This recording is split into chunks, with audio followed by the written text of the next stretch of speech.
Assalamualaikum, Football United ringan amatiran ala gua. Kali ini gua mau ngobrol ringan, translate rangkum seperti biasa, memberi opini soal konferensi pers atau wawancara dengan Ralf Rangnick setelah hasil seri 1-1 menghadapi Leicester. Langsung saja ditanyakan soal masalah bagaimana overall thoughts-nya atau apa yang dipikirkan atau dirasakan setelah pertandingan.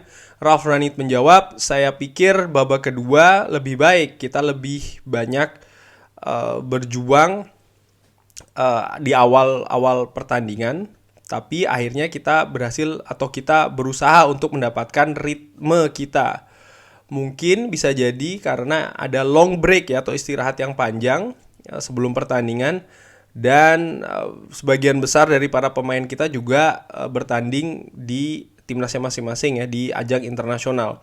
Seperti yang saya katakan, di babak kedua lebih bagus, tapi kita memberikan gol di momen transisi dan kita memiliki kesalahan di sana, di mana kita justru membuat hidup kita lebih sulit di babak kedua.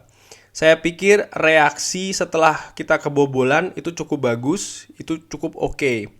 Kita berhasil comeback, kita mencetak sebuah gol. Lalu di 15 menit terakhir kita punya 2 atau 3 momen yang cukup bagus. Kalau saja kita bisa mencetak gol kemenangan, tapi kita tidak bisa melakukannya. Akhirnya tentu saja kita tidak senang dengan hasil ini, tapi saya pikir secara keseluruhan di babak kedua itu oke. Lalu mengomentari juga Ralf Rangnick tentang fair result atau hasil yang fair atau yang adil katakanlah. Ralf Rangnick mengatakan berbicara tentang hasil, tentu saja kita berharap mendapatkan 3 poin. Tapi kalau Anda melihat game secara keseluruhan selama 95 menit, saya pikir ini adalah hasil yang adil, yang fair. Kedua tim berhasil mencetak gol, bahkan seharusnya bisa mencetak 2 gol atau lebih kalau Anda melihat game secara keseluruhan. Jadi hasilnya cukup fair, itu menurut Ralf Rangnick. Lalu disinggung juga tentang masalah bermain tanpa striker. Ralf Rangnick mengatakan satu-satunya yang kita punya di bangku cadangan hanya Marcus Rashford. Dan mengetahui tadi malam atau paling tidak pagi tadi Cristiano Ronaldo tidak bisa bermain, kita harus memutuskan antara bermain dengan Marcus Rashford sebagai seorang striker atau di lini tengah kita memainkan Paul Pogba. Lalu kita memutuskan untuk memulai dengan memainkan Paul Pogba di tengah. Di babak kedua setelah 60 menit kita membuat pergantian. Kita memasukkan central striker di atas lapangan. Bukan rahasia kalau Marcus Rashford belum berada pada kepercayaan diri yang bagus, terutama di 2 minggu terakhir. Dia berlatih dengan kita dan di latihan dia terlihat bagus seperti yang saya katakan. Jadi pertanyaannya kemarin atau tadi pagi adalah tentang Paul Pogba atau Marcus Rashford, artinya mana yang mau dimainkan begitu ya. Tapi kita memutuskan untuk memainkan dengan Paul Pogba dahulu. Nah ini menurut gue sih ringan amatiran ala gue. Ya kalau memang pilihannya 2 antara Marcus Rashford dan Paul Pogba, mana yang dimainkan duluan? Ralf Rangnick memilih Paul Pogba dan kita lihat bagaimana kita bermain di babak pertama. Lalu Ralf Rangnick juga mengakui bahwa permainan di babak kedua menurut Ralf Rangnick lebih bagus. Maka kalau seandainya nih ringan amatiran ala gue katakan ya ada kesalahan yang di sana, mungkin keputusan yang dilakukan kan bisa jadi. Tapi sekali lagi sih Ralf Rangnick yang lebih tahu soal kondisi tim. Lalu disinggung juga soal reaksi ketika ketinggalan 1-0. Ralf Rangnick berkata setelah kebobolan gol, reaksi dari tim sangat bagus. Saya tidak bisa bilang kalau kita tidak berusaha, terutama di 15 menit terakhir. Tentu saja kita berusaha dengan seluruh yang kita punya untuk bisa mencetak sebuah gol. Di pertandingan seperti ini kita tidak bisa mencetak gol di akhir-akhir pertandingan seperti yang kita lakukan ketika menghadapi West Ham atau Tottenham. Tapi seperti yang saya katakan, kita tidak punya banyak pemain menyerang lagi di tim, karena tadi itu ya Edinson Cavani tidak ada, Cristiano Ronaldo tidak ada. Disinggung menghadapi West Ham, ya siapa, Anthony Martial juga kan dipinjamkan. Jadi memang kedalaman squad kita tidak bagus di sisi striker. Dan kalau disinggung ke pertandingan menghadapi West Ham ataupun juga Tottenham, ya gue sepakat. Dan jangan lupa di pertandingan menghadapi Tottenham, diakui atau tidak, ya peran dari seorang Cristiano Ronaldo demikian besar, demikian sentral, demikian vital di pertandingan. Dia bisa mengangkat tim. Itu yang gue percaya ya, ringan amatiran ala gue, subjektifnya gue. Dan di atas lapangan tadi memang betul kita ada individu-individu macam Bruno Fernandes atau kualitas macam kayak Jadon Sancho, tapi sepak bola itu kan menurut gue seperti puzzle ya. Jadi satu dan lainnya ada berkaitan. Dari belakang, dari kiper bahkan sampai dengan ke depan. Nah, yang ada tadi menurut gue ringan amatiran, di lini depan ini kita kehilangan bagian itu. Dan itu tidak bisa dipungkiri.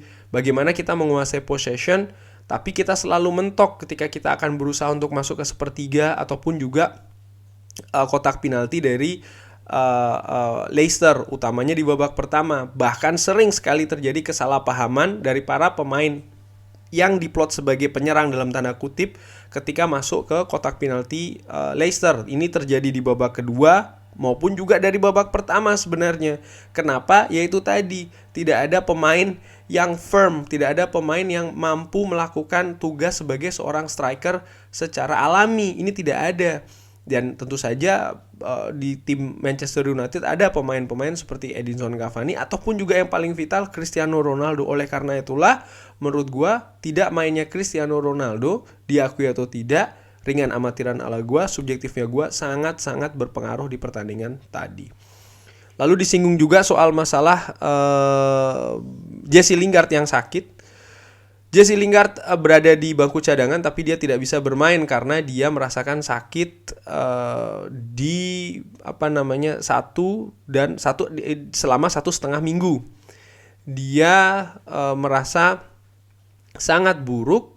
Apa yang dirasakan dia nih terasa sangat buruk sebelum pertandingan. Jadi kita cuman menyeletakkan dia di bangku cadangan sebagai formalitas saja. Wow, jadi Jesse Lingard hanya sebagai formalitas. Coba bayangin, saking kita ini dangkal kedalaman skuadnya. Dia yang sakit selama 1,5 minggu ya, tetap dipaksakan hadir hanya untuk seperti gua nggak tahu kenapa ya. Kan kita masih punya pemain akademi dan lain-lain. Kenapa itu tidak dimainkan atau diberi kesempatan paling tidak kalau cuma hanya sekedar duduk di bangku cadangan. Ini menurut gua tidak mau mempersalahkan atau menyalahkan, tapi ini tanda tanya besar dari gua ya. Jadi dengan semua pemain menyerang, ya kita hanya punya kita hanya punya sedikit di atas lapangan. Ya betul-betul sangat terbatas ya. Lalu disinggung juga soal masalah kesempatan untuk menang di pertandingan tadi sebenarnya ya. Ralf Rangnick mengatakan kita punya momen ketika atau setelah Fred mencetak gol. Ini juga sama seperti yang mereka punyai, artinya Leicester punyai. Dengan adanya gol yang dianulir karena adanya foul terhadap Rafael Varane, tapi kita harus menunggu sampai adanya VAR untuk memutuskan. Dan di 15 menit terakhir kita punya momen kita. Jadon harusnya harusnya melakukan 2 sentuhan di situasi tersebut di sisi yang jauh. Dan tentu saja Anthony Elanga, kalau saja dia tidak mendekati bola, Marcus harusnya mungkin bisa mencetak gol atau paling tidak itu bisa jadi penalti. Ya di momen terakhir tadi itu yang gua maksudkan. Tidak adanya pengertian yang bagus di lini depan. Ya Marcus Rashford mungkin juga belum terbiasa bermain di striker ya kan, sebagai ujung tombak. Anthony Elanga pun juga mungkin tidak terbiasa bermain dengan Marcus Rashford sebagai seorang striker, pun juga mempunyai Anthony Elanga di atas lapangan selama 90 menit. Ini juga menurut gue tanda tanya. Tapi akhirnya itu yang terjadi di menit-menit terakhir, dan menurut gue tuh sangat disayangkan sekali karena itu sebenarnya momentum besar ya untuk Manchester United mencetak gol kemenangan di menit-menit akhir, atau betul kata Ralf Rangnick, mungkin kita punya peluang untuk mendapatkan penalti. Kita punya momen kita, tapi kita tidak mencetak gol. Kita tidak berada di situasi ketika kita seperti menghadapi West Ham dan juga menghadapi Tottenham ketika kita bisa mencetak gol di menit akhir. Ada sebuah header dari Harry setelah corner.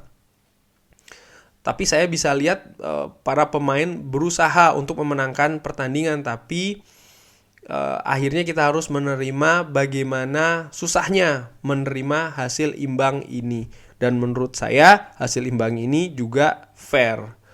Disinggung juga soal masalah penampilan Harry Maguire. Ralf Rangnick mengatakan dia bermain dalam level yang sama ketika kita menghadapi Tottenham. Ini sangat bagus, sangat solid. Keduanya secara offense dan juga secara defense. Dan juga reaksi dari fans seperti yang kita harapkan. Tadi ada beberapa momentum ketika Harry Maguire, kalau nggak salah satu momentum ketika Harry Maguire membawa bola dan berusaha untuk mendribling, bagaimana supporter away dari Leicester itu membu, tapi langsung dibalas dengan riuh tepuk tangan dan siulan, artinya siulan mendukung ya dari para pemain Manchester United. Dan menurut gua ya inilah memperlihatkan memang beda bagaimana perilaku fans di Old Trafford dan di stadion lain ya, dimana di Old Trafford menurut gue banyak sekali fans, terutama fans akamsi Manchester, dan mereka tahu bagaimana cara mendukung tim, bagaimana cara mendukung pemainnya. Itu menurut gue yang gue secara pribadi ya, yang gue pelajari dan juga gue amati dari supporter akamsi di Manchester. Lalu disinggung juga soal masalah prospek untuk finish di 4 besar. Ralf Rangnick mengatakan sejauh ini mungkin secara matematis, tentu saja ini memungkinkan. Tapi bagaimanapun itu, ini adalah pekerjaan kita dan merupakan tugas kita untuk kita sendiri, untuk supporter, untuk semuanya, untuk melakukan yang paling terbaik ya, untuk bisa mengakhiri musim ini dengan catatan terbaik yang paling mungkin. Itu berarti sekarang kita harus mempersiapkan pertandingan away di Everton dan berusaha untuk memenangkan game tersebut. Lalu ditanyakan soal masalah bagaimana gambaran tentang manajer selanjutnya. Ralf Rangnick mengatakan gambaran tersebut buat saya sangat jelas.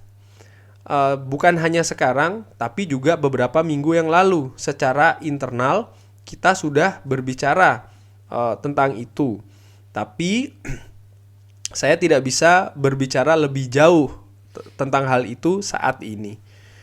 Ini di yang terakhir ini berarti ya memang tentang manajer yang baru. Kalau yang gue artikan atau gue tangkap atau gue rangkum plus juga opini gue dari apa yang dikatakan oleh Ralf Rangnick, ya artinya Ralf Rangnick sudah punya gambaran jelas tentang manajer, bukan cuma sosok ya kalau menurut gue, tapi apa yang harus dilakukan, tantangannya seperti apa. Dan proses ini sudah atau sedang berlangsung secara internal.